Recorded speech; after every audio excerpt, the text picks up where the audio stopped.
good morning sa inyo guys! Nandito na naman ako ngayon sa aking gagawing video para sa inyo guys. Automatic yan, nandito ako ngayon sa aming pamilihan, sa public market. Ayan, para naman may bigay ako sa inyong idea sa kung ano yung maluluto natin ngayong pananghalian. Ayan. So, dito guys, sa aking paglalakad, as usual, ang ginawa ko dyan ay inuuna ko lagi dyan ay yung kulang ko sa aking mga paninda. So, dito naman ako madalas laging bumibili. At hindi naman kadamihan ang aking mga binibili dyan. Tama lang naman kasi mayroon talaga akong pinamimilihan dyan kapag marami na yung kulang sa tindahan. So, yan. Okay guys, konti lang naman yan. Nagkaabutan na ng sukli. Okay. So, ngayon guys, ang aking naisip na lulutuin ngayong tanghalian para maibigay ko yung idea sa inyo at yung proseso na pagluto ko mamaya. Okay. So dito pumunta ako kay suki kong as usual, suki kong gulayan. Ayan. So dito guys, ang binili ko diyan ay yung mga ricado lang.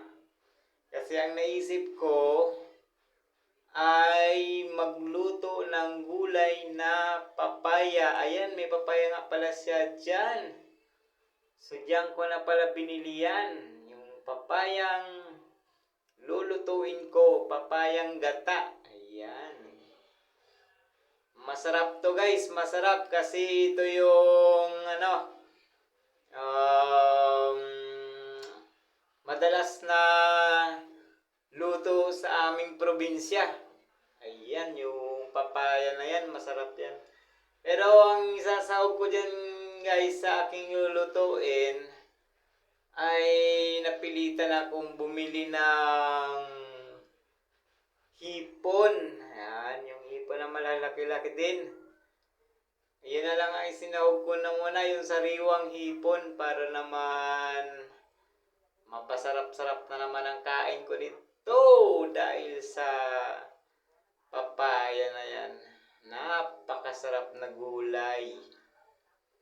So, yan ang binili ko, papaya, tsaka mga ricado. Kasi dun sa bahay, mayroon akong hinimay na mga dahon ng malunggay dun. Inagap-agapan ko na para may sabay ko na din sa pagluluto kasi ilang araw na din yun, may medyo naman din siya. Pero okay pa, hindi pa naman siya yung totalito yung tuyo talaga. Ayan, so pagkatapos ko dun sa gulayan, ayan, pumunta na ako dito sa isdaan para mabili ko na din ang isasahog kong sariwang hipon.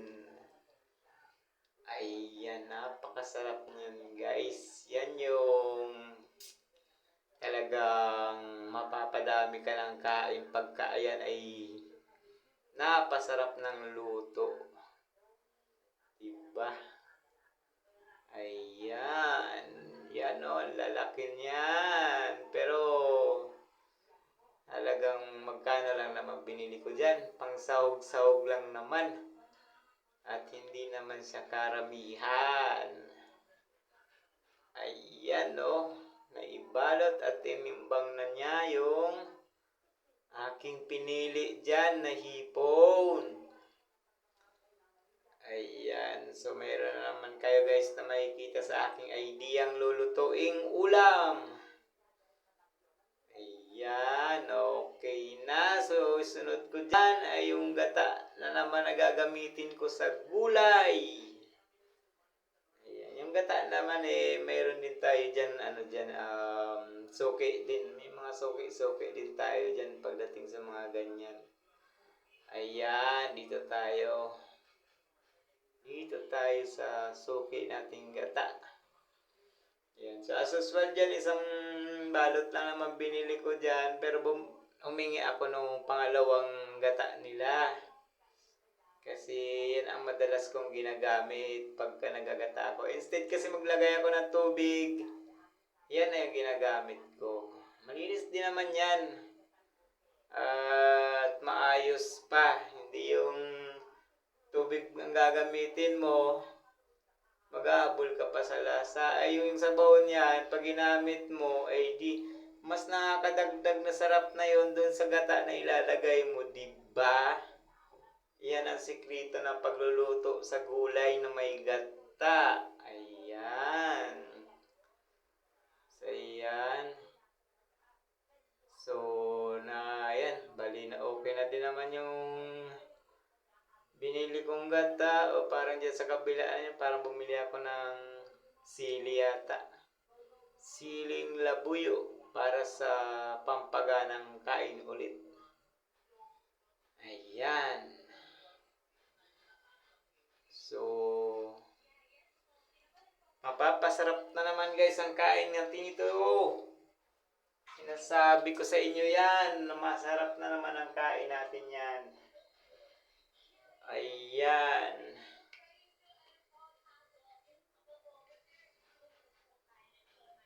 Ayan, okay na. Mukhang masarap nga talaga ang ating... Okay, so pagkatapos dyan guys, bumili yan. Ito nga yung dito nga ako bumili ng mantika. Ayan. Sabi ko nga sabi ko parang madami-dami na naman ang aking daladalahin.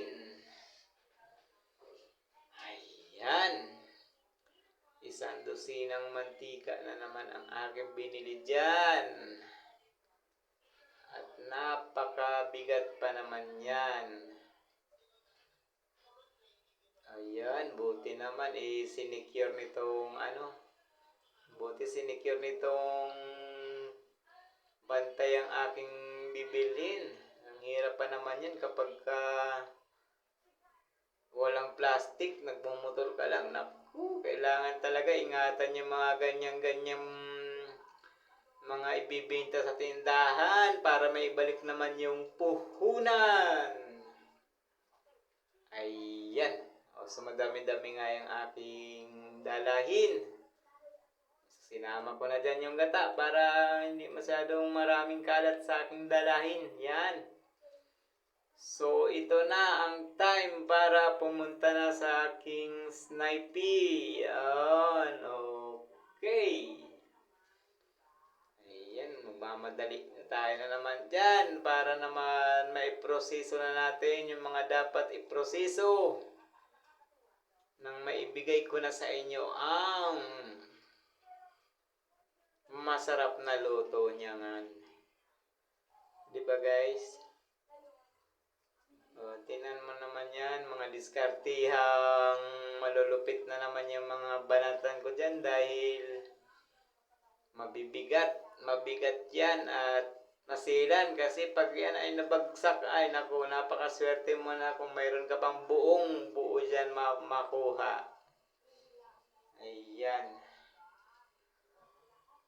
So ito na guys, naikarga na natin lahat at oras na naman para magpaikot ng gulong sa kalsada. Yun. Okay kayo guys sabi ko sa inyo, huwag kayong mandiri pagka napunta kayo ng palengke. Kailangan sanayin nyo yung sarili nyo dyan para hindi kayo namumroblema lagi sa ulam. Ayan, so minagic ko na siya guys. Nandito na tayo sa may tindahan at bahay. So as usual, nakapagpahinga na ako dyan at nakapagpalit na ng damit. Okay. So, nakaready na ako at iyan, inayos ko yung mga nabili natin. 2 papaya lang, hipon gata. Ayan. Ayun yung malunggay ko guys, na yun. Pero alam ko okay pa naman yan. Diba? So, ayan. Kailangan nating hiwa-hiwain yung mga yan. Ayun, napakabilis. Isang kurap mo lang tapos. Oh. Yung papaya guys, kung mahina kayo magayat-kayat niyan, ako matatagalan kayo sa pagluto niyan. Kailangan yan mabilis ang galawan para mahabol niyo yung oras na pagkain sa katanghalian. Yan ang kahirapan sa papaya kasi ang papaya ay matagal iwa-iwain. Ayan.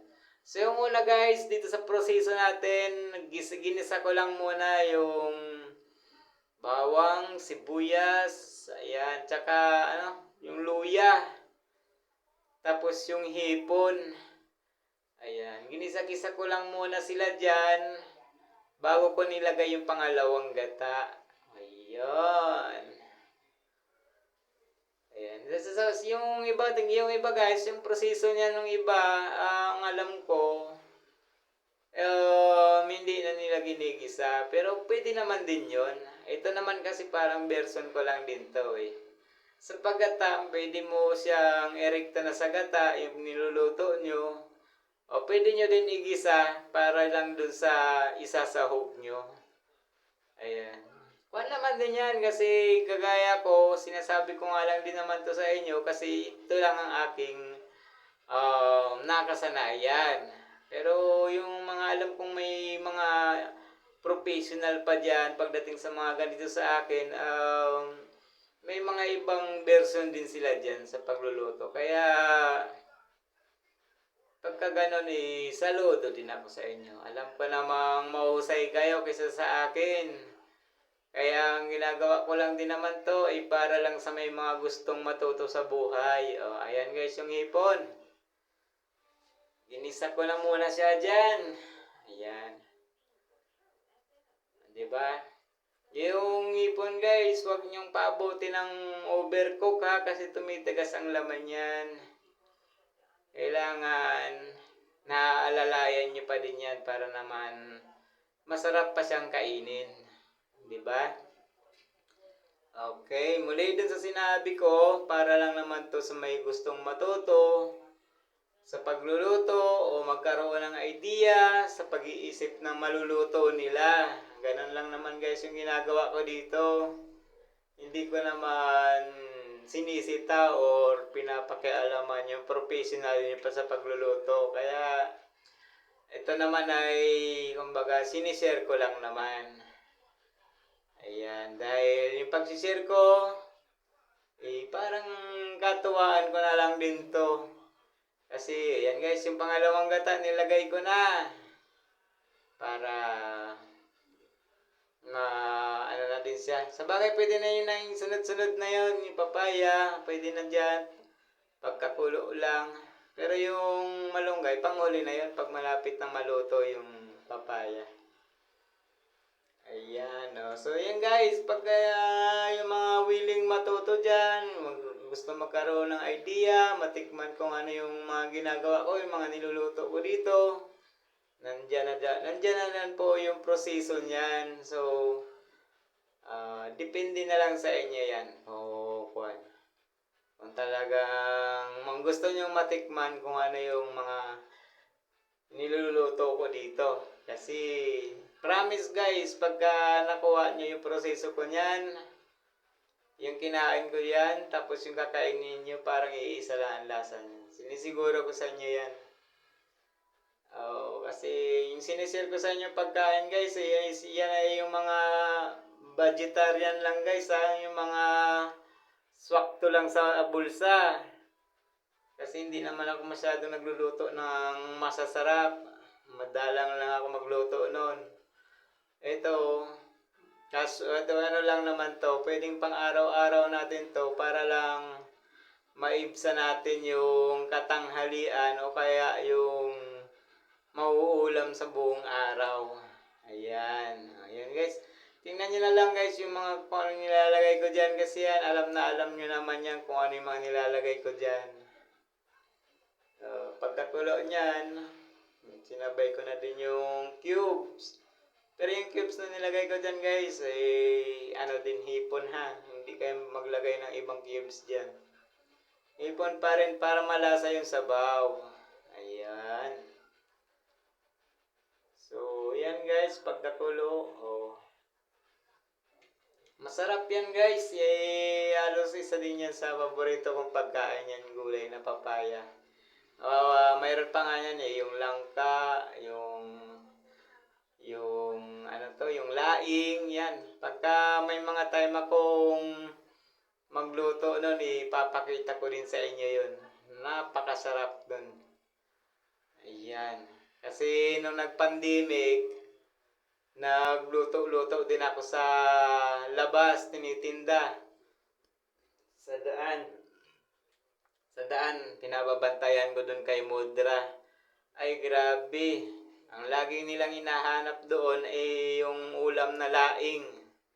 Kasi nahabol namin dati yung pumapasok ng umaga. Naglalakad lang kasi wala ang masakyan dati, di ba? So kami naman, diskarte kami kung ano talagang pwedeng diskarte sa buhay para lang may survive namin yung mga time nung talagang grabe yung grabe yung time na grabe kahigpitan. Kaya naitawid namin yun sa sa mga ganitong luto lang.